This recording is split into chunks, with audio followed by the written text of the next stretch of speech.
Bem-vindos de volta ao canal. Hoje a gente vai dar continuidade ao estudo da eliminação de Gauss e nessa aula a gente vai falar sobre o pivoteamento. O pivoteamento nada mais é do que uma técnica que busca amenizar o erro devido ao acúmulo de arredondamentos no procedimento da eliminação de Gauss.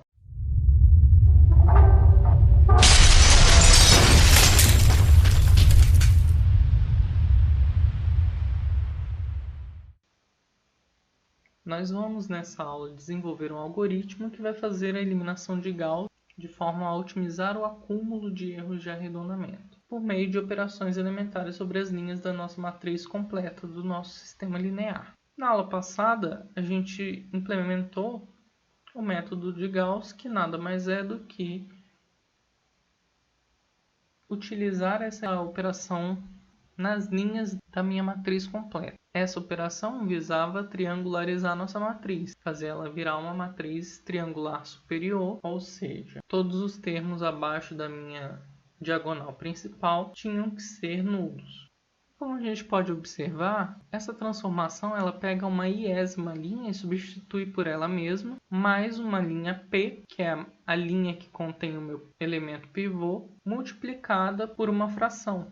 Essa fração ela pode me dar uma dízima periódica. Como o meu computador ele não armazena números reais infinitos, a gente vai ter então um erro devido ao arredondamento desse número infinito na representação numérica. A gente também sabe que quanto maior for o termo que multiplica a minha linha, contém o elemento pivô, que é essa razão de alfa sobre beta, maior vai ser o erro associado a esse arredondamento. Então, uma forma de minimizar esse erro é fazendo a escolha de beta de tal forma que beta seja o meu maior elemento na coluna que contém o pivô. Depois de realizada essa escolha, a gente vai trocar essas duas linhas, a minha linha I, que é a linha em que eu encontrei o maior termo, e vou colocá-la no lugar onde tinha a minha linha, que era inicialmente candidata à linha pivô, ou linha que contém o elemento pivô.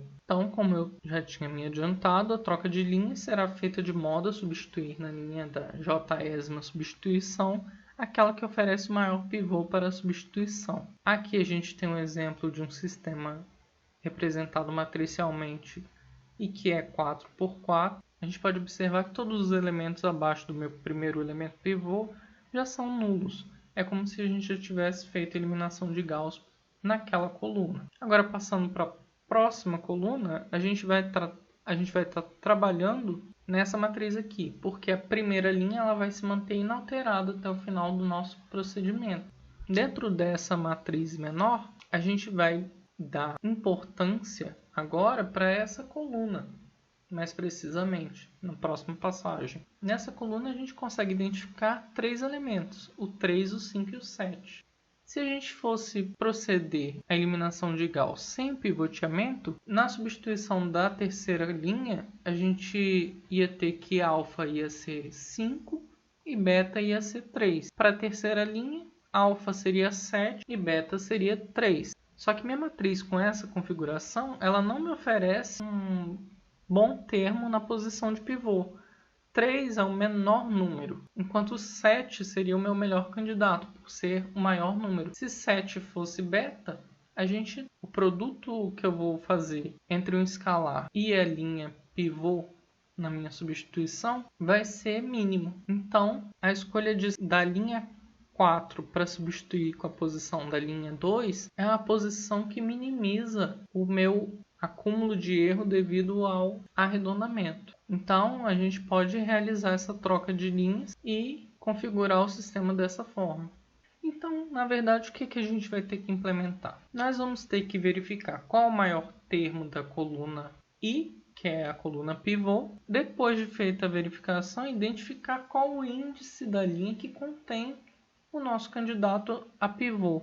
E aí sim, nós fazemos uma substituição de posição entre duas linhas, fazendo com que a que contenha o elemento pivô fique na posição da linha que nós vamos manter inalterada. A saída vai ser uma nova matriz A que esteja agora numa forma escalonada, sendo A, nesse caso, a matriz completa do meu sistema linear.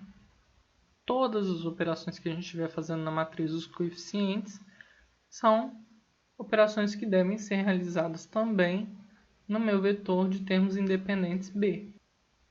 Então essa aula foi curtinha, mas na próxima aula a gente implementa tudo isso que a gente está falando nessas duas aulas, num código de sistemas lineares resolvidos por eliminação de Gauss com pivoteamento.